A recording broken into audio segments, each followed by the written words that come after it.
My name is Melissa Alden. I'm an attorney who practices in Yarmouth Port. I've been on the Cape for over 20 years, and in that time I served as a police officer for the town of Yarmouth. And that's what led me to what I do now as an attorney. As a police officer, what I saw firsthand was we had a large elder population who retired here. They didn't have family members to look out for them. They were victims of abuse, they were victims of neglect.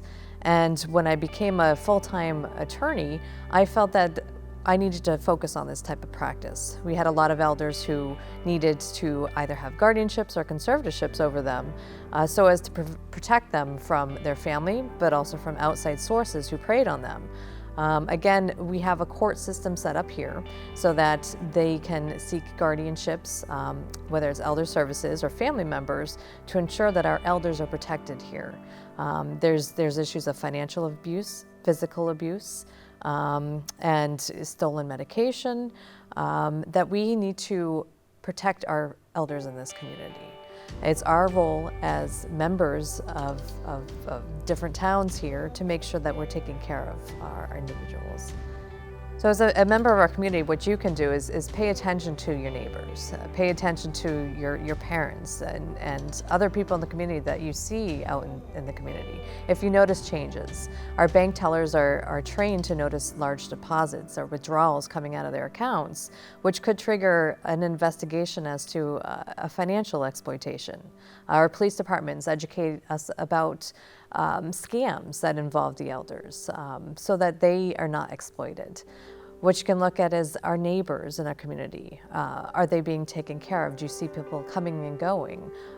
If you notice bruises that don't seem to fit with a typical fall, there is physical abuse that happens by family members as well as caretakers in our community.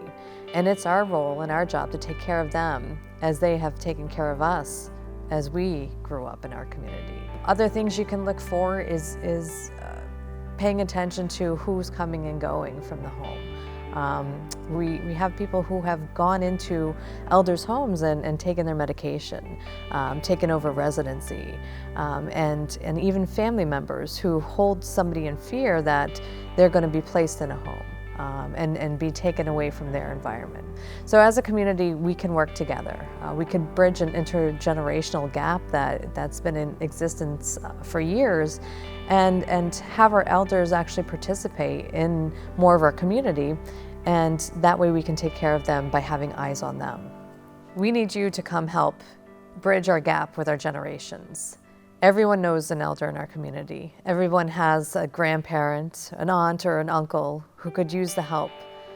We need you to become involved and become members of different committees. Yarmouth has a Council on Aging, Dennis has a Council on Aging, and they are working hard to bridge the intergenerational gap. What you can do to become involved is join those committees or help your neighbors and help them access the Council on Aging. You can pay attention to your neighbors. You can become a mentor. What I'm hoping to do and see is have our youth become more involved with our elder population. There's so much that we can learn. There's so many stories that we can learn.